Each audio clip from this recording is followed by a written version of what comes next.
Candid Catholic Convos, a program brought to you by the Catholic Diocese of Harrisburg. Our mission is to humanize the Church and help you to grow in your faith, love, and understanding. I'm your host, Rachel Trochet, a cradle Catholic who's only human and struggled with faith on more than one occasion. Each week, you'll hear engaging, down-to-earth interviews and actionable strategies you can implement into your life with ease to help you grow closer to God. If you're ready to open your heart and step fully into the person God created you to be, then you're in the right place. Let's get started. Hello, and thank you for joining me on another episode of Candid Catholic Convos. This episode is part 2 of our brand new series focusing on the Eucharistic revival. Now, if you're listening to this wondering, what is a Eucharistic revival? Don't worry, you're not alone. The Eucharistic revival is a nationwide grassroots initiative by the USCCB and Catholics to restore understanding and devotion to the real presence of Christ in the Eucharist. If you've seen the news or ventured out into your community, it's easy to see that the world is hurting. We need healing. We need hope. We need strength. And the Eucharist offers all of that. This national response to the Lord's call began on June 19th, 2022, the Feast of Corpus Christi, and will continue all the way until Pentecost 2025. There's a ton of great info and resources on eucharisticrevival.org, but today, we're going to be talking about how you, right here, right now, can fall deeply in love with the Eucharist. Today, we're chatting with Father Ben Dunkelberger of Our Lady of the Visitation Parish in Shippensburg, as he shares how his faith came alive through campus ministry and how he has, in turn, gotten involved in campus ministry on the other side as a priest to help the faith come alive for other young people. If you have any questions about the Eucharist you would like to have answered by one of our priests, be sure to send us a message on social media or our website, and we'll try to get it answered throughout the series. Father Ben, thank you so much for joining me today. I'm really excited to have you here as part of our new series and kind of just bounce some of these questions off of you. Definitely. Super excited. Would you mind telling me a little bit about yourself? Sure. Yeah. So thank you, Rachel, so much. So I grew up north of Carlisle in this diocese in Perry County, and had a great experience growing up with my family, 3 siblings, 2 brothers, kind of really close in age. So for us, it was a lot of sports all the time growing up, and really great. My mom was Catholic. My dad was not initially, but ended up coming into the church when we were in high school about. So that was a cool thing to see that happen. But I would say that we were into our faith. We were trying to be good Catholics, but it maybe wasn't as alive of a faith as it could have been in a certain sense, right? So the deepest desires were, sports and maybe the outdoors as well and hunting or whatever. So I went to college at the University of Pittsburgh and studied electrical engineering there. And so really had a great experience and kind of accidentally fell into a friend group that was really into their faith, a campus ministry there, and got really into my faith. Long story, but through that experience ended up asking kind of deeper questions and saying, okay, do I really believe all of this? And having, trying to pray for the first time in silence for, in a long time, and going back to confession and all of those different things. And so getting into my faith in college and really through that starting to then lead a Bible study. And I think I got to my junior year and I said, okay, I need to ask God what he wants me to do. I always thought, I'd be married and be an engineer and all of that. And so had that really deep discernment for about 6 to 8 months between my junior and senior year of college, as engineering was going very well and enjoying that. So God, what do you want me to do? Be an engineer or, get married or be a missionary somewhere or whatever. So very long story again, but ended up eventually through a lot of prayer, and I had adoration before the Eucharist. I know this is about the Eucharist a little bit.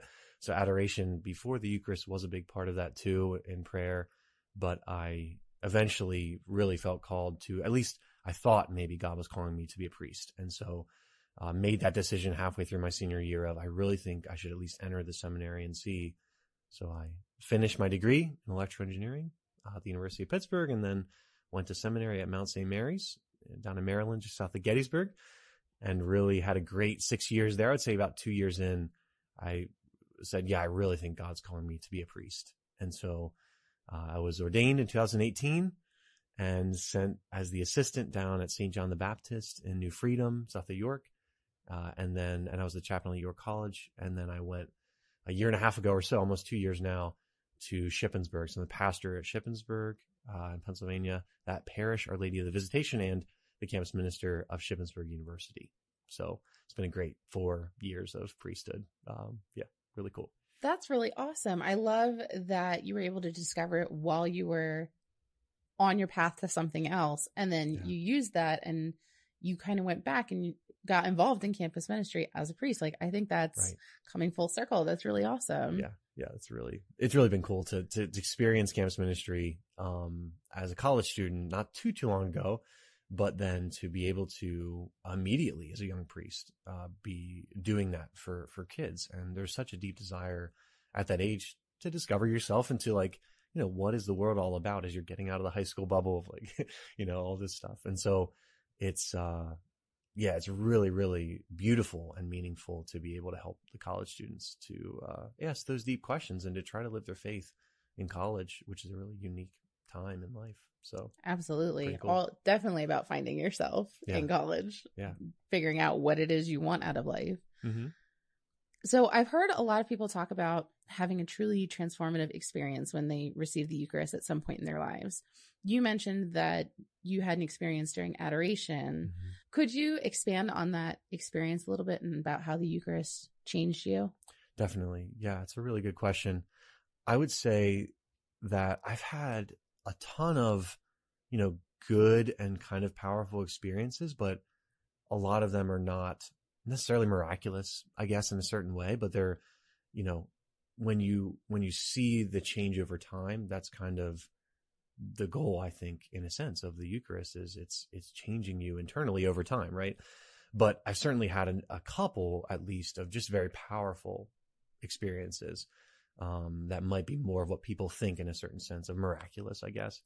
But yeah, one of the ones that I would say, I was at a big conference and there was adoration going on, but it was also Lectio Divina going on, which is really just the words Lectio Divina are just divine reading in Latin. So they were reading from the Bible. It was actually Jesus being baptized, and so we're just praying, before Christ in the Eucharist, and just in silence as they're reflecting on this and leading us in that meditation, imagining being put in the scene of Jesus going to John the Baptist, being baptized, the Holy Spirit coming down upon him. So very normal in that sense of just kind of the Bible, and you're praying with it, you're before Jesus. But as I was praying there, and I think this is something with adoration, with the Eucharist in general, not just in adoration, but when we're receiving it too, is that there was this recognition of, okay, there's this presence before me, and it is Jesus. And so you're just praying and staying open to that presence, is kind of directing the prayer towards the presence, right? In a sense, which is what we desire, and how we encounter friends and family and spouses or whatever in our lives. So that was something that really, so in that moment, the actual experience was, I was putting myself in the scene, and for whatever reason, I ended up next to Jesus in the water, kneeling down, and he turned towards me, which wasn't something they were saying, right?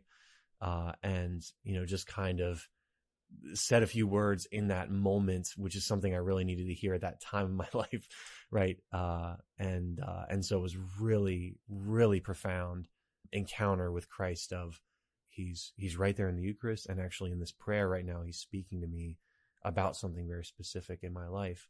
And so, very, very profound, deep encounter where it's this personal, couple words, but something that has been on your heart and then just like speaks to you very powerfully. So that would be one example of, okay, before the Eucharist and adoration, and experiencing that type of personal word or love of Christ there, where you're directing him, you're directing your heart and your attention, your mind to the Eucharist in silent prayer, basically. right? So does that kind of make sense? Absolutely. Yeah. And that's wild. I love that style of prayer. I personally haven't tried it, but several of the other priests that I've talked to Mm-hmm. have mentioned that is such a powerful way to just like put yourself in the scene. And I'm like, that just blows my mind. Like, I think that's incredible. I think it was Father Bateman and I were talking about it, and he was doing a prayer around the nativity for Christmas time. They were talking about being at the birth of Christ. Awesome. And he asked Mary to hold the baby. And I was like, oh my gosh, like to actually be able to do that in prayer is just wild. And I can't believe I haven't tried it yet. So that's on my list. Yeah. I actually just gave a homily on it, not this last weekend, but the weekend before, of just, what is prayer supposed to be? It's all these different things, but one of them is silent, meditative prayer. So just to be able to be in silence and to believe that when we're meditating, really we're just reflecting or imagining or all those different things, that God can use that and speak through that very powerfully. So it's really beautiful, and I think important to encourage people, because again, I'd never really done that until college, and someone's teaching me and like, doing that. So unless you're kind of taught into that or showed how to do it, it makes sense. And not a lot of people have heard of it before, but it's good to be able to talk about that and say, just put yourself in the scene, or just imagine, or just, go over the words a couple times slowly. And it really can be very powerful of, an encounter with Christ, because he wants to use that and he wants to speak to us. So, right. Anyway. Absolutely. Yeah. Throughout history, there have been hundreds, if not thousands, of reported miracles with the Eucharist. Mm-hmm. In our last episode, Father Bender mentioned one where he had gone on a pilgrimage to see a host that had bled or was congealed with blood. Have you ever seen or experienced a Eucharistic miracle? Yeah, that's a great question. I would say kind of similar and a little bit to the last answer, but I haven't experienced that type of miracle. When people, I guess, usually say Eucharistic miracle, they're usually thinking of that type of thing that Father Bender had mentioned of, okay, the Eucharist is actually like bleeding, or actually, something is happening to a physical change to the Eucharist there. And there are an incredible amount of testimonies of those things happening. A lot of sites you can go to in especially in Europe, but around the world, where it's like, here's, this miracle that's still kind of happening. Like, it's still here. You can test the Eucharist, and there's this incredible tests that have been done of like, it's heart tissue, and it's, the same blood type of particular like, it's crazy. That's wild. I should have maybe pulled it up, but anyway, but it's really beautiful. So two maybe quick things on that. So I haven't experienced anything like that necessarily. I would say that there's way, way more miracles that are happening on a regular basis, not just miracles of like faith, but also miracles of healing that we don't necessarily hear about. So one quick thing that there's so many. One quick thing that I will say is, recently, one of my parishioners, a woman in my parish, was sick with COVID. She was doing okay, but definitely very sick, and has this deep devotion to the Eucharist and just desired to receive it, and eventually was brought the Eucharist by one of our other extraordinary ministers of Holy Communion, and she received the Eucharist. And she was telling me this later, that she was like, I'm probably going to have long COVID. I'm going to have this thing forever. Just feels like it might be that. And she just had this almost immediate kind of physical healing that she experienced. And she was telling me this very emotionally, maybe only a month ago. Right. So I can't necessarily like bring that before scientists and say like, here's this exact, miracle. But so that's one little example of like a physical miracle that just kind of happened. But there's, I think, and this is Christ's primary desire too, right? Is the physical miracles are all meant to lead to the spiritual, growth closer to him in our lives. And so those are the miracles he cares about most. And those are the miracles I think that happen the most often, are miracles of faith, of spiritual healing, of all of those different aspects of our life. And so that's what I would say is kind of what I've experienced personally more often, is these powerful encounters with Christ of not just maybe his mercy and consolation and love powerfully, but also what we don't usually desire, which is like a word of exhortation or challenge or whatever, right? Which can lead to this greater conversion and closeness to God. And so that can also be a miracle of the Eucharist, of hearing his words speak into our lives powerfully. And maybe one little quick analogy, you can also cut me off anytime if I'm speaking too long, by the way, but the analogy of like, we often don't, the Eucharist can change us is one of the things that you said. We often don't necessarily in our spiritual lives see the change as this big, I mean, we desire these big like retreat moments and top of the mountain, right? Transfiguration moments. But often God is doing it little by little in our hearts, the transformation. And so you think of having a garden or you have a plant or flower back here. And when you look at it and you're watering or feeding it and you see the tree or the thing grow little by little, but you don't actually, when you're watching, you don't actually see it grow, right? And so to realize that that can be what's happening to us in our life of faith, of supernatural hope, of supernatural love, of virtue as well, that the Eucharist is doing that, changing us, right? As we're trying to grow in those ways in our life, that Christ is doing that through the Eucharist in our hearts. So anyway, that's a long answer to, I haven't experienced the miracle in that sense of the physical miracle. But I haven't been able to go to a pilgrimage site other than seeing videos and different things online. But yeah, I've certainly, had many powerful encounters, myself, and then hearing stories of other people and all of these different things. Yeah. Does that make sense? Yeah. No, it absolutely does. And I love that you phrased it that way. It's like, it's not, we expect something grandiose, but it doesn't have to be grandiose to be a miracle. Like, one of my favorite sayings is coincidences are when God performs a miracle and decides to remain anonymous. Right. And when you say it like that, I had told Father Bender, I'm like, I've never had an experience like that with the Eucharist. And then when you say it that way, I'm like, well, there was this one time I was like I struggle with anxiety and I was in the middle of a panic attack and I was like, felt called. I was like, I need to go to church. So I packed up my 3 kids who are all like 6 and under. We drove to church. I'm still having a panic attack like during mass because there's 3 little kids and I'm already in the middle of it. And I remember getting communion and like feeling better. Like I wasn't completely out of the panic attack, but it ended a lot faster than it normally would have.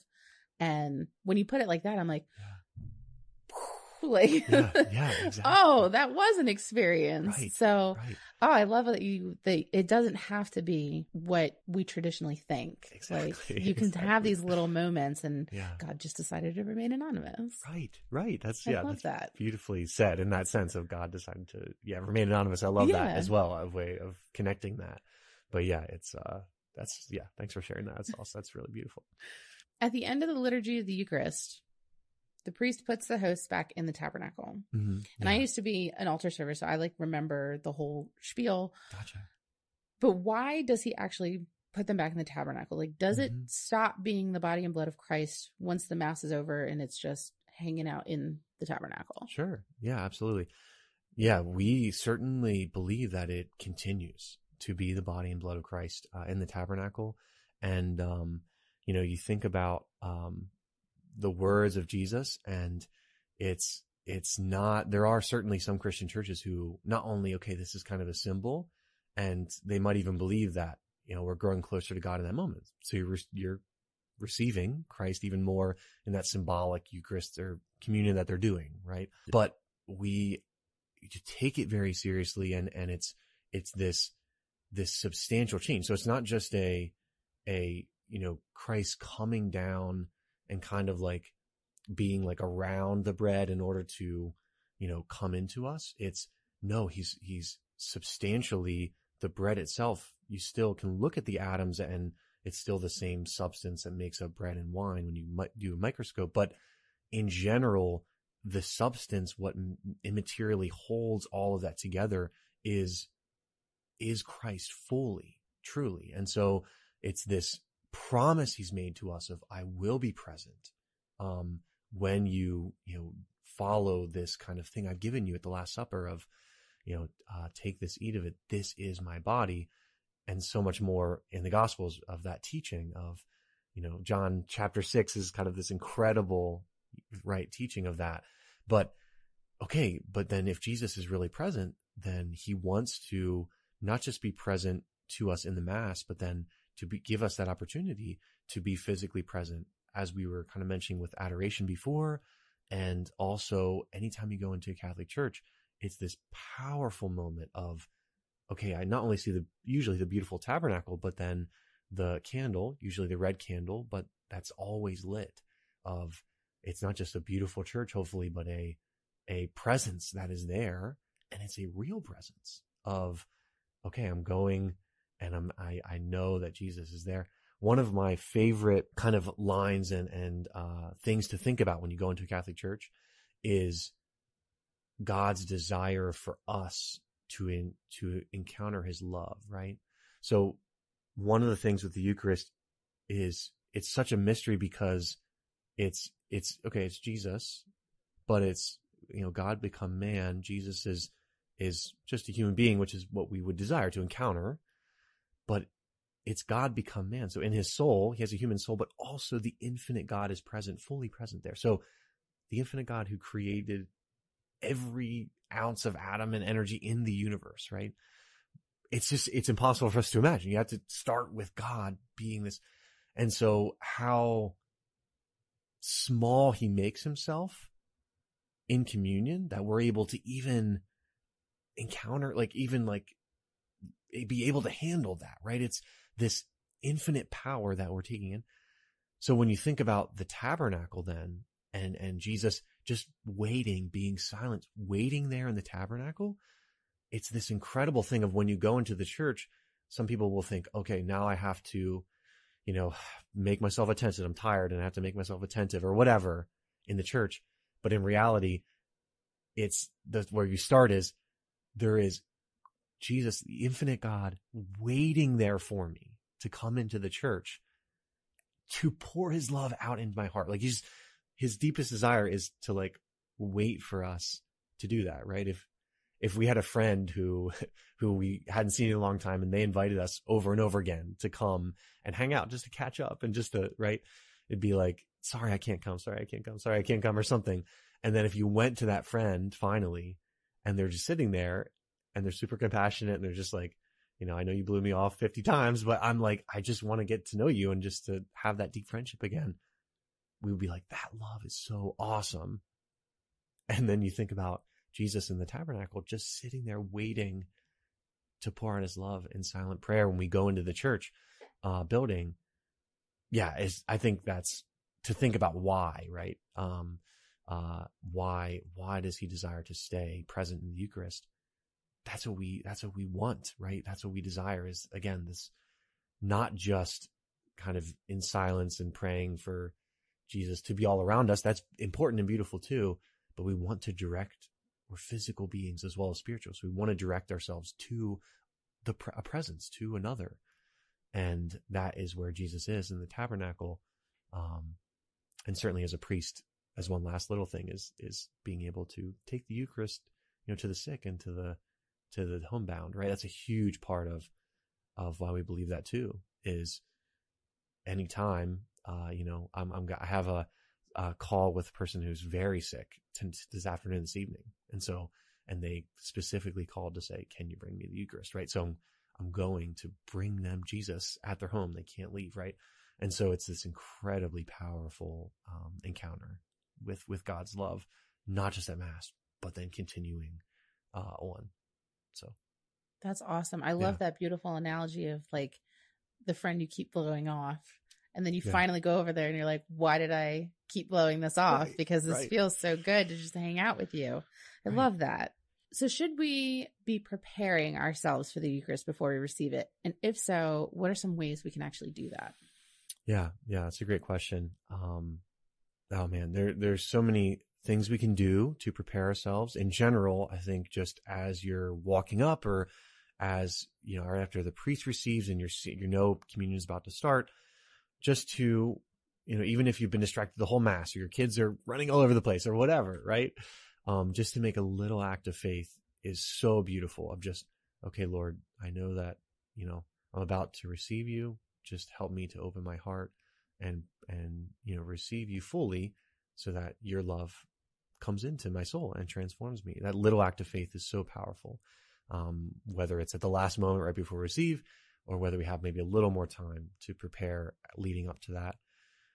There are specific prayers that you can look up, certainly, that actually are for preparing to receive, that saints or different people have written. And I would say one of my favorite moments in the Mass, there's two things. One of my favorite moments is the offertory. So when people are bringing the gifts up, and you're like, oh, that's cool. I know that family or something. No, but it is supposed to be the symbol of, okay, yes, we don't make bread and wine. Our neighbors don't make that anymore. And we bring it up in the same way as they used to. But it's this, not just we're bringing up the work of our hands, but we're supposed to think of our entire last week and everything we went through the last week. And we're like bringing all of ourselves in our last week to Christ and saying, I'm giving this to you, and I want to offer it to you as a prayer. It's a little sacrifice, and I want to be united to you fully in the Eucharist. And so there's so much more than that, but just to think of, okay, Lord, what is this communion with you, this union with you going to do? It's going to be this prayer of this offering that I'm giving, and it's going to be this union that we talked about earlier can change us. And so you're trying to kind of lead all of that to that moment. So there's so many ways that we can prepare ourselves to receive. Again, the first thing I think is the most important. Just, it's okay if you're not perfect or whatever. And it's just a little act of faith of, my heart's not perfect, but I'm just trying to prepare and receive you and be united to you perfectly. So I said a lot there.